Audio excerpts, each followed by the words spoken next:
So, ito. Ngayon. Magandang araw sa inyo lahat, mga kabayan.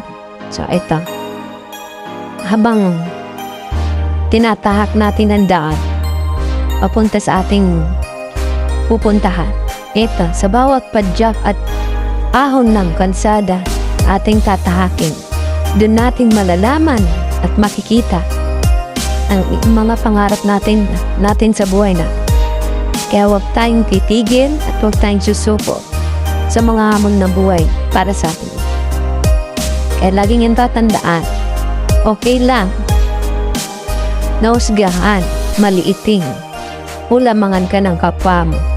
At least ikaw, hindi ka kagaya ng tulad nila. At least ikaw, gumawa ka ng mabuti, dun mo magpapatunayan sa sarili mo na mabuting tao ka. Bawat padyak at gapang ng gulong at ahon ng kalsada ng ating tinatahak, doon naman tayo pupunta sa ating mga tagumpay.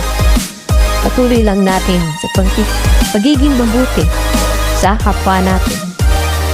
Okay lang kahit anong tingin nila sa atin. At least malinis tayo para sa ating sarili.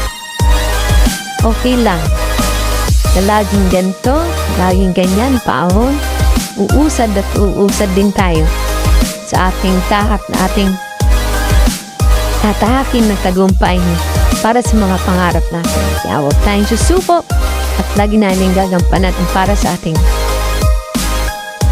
manalig lang sa taas at hindi tayo papabayaan ng ating Amang Diyos.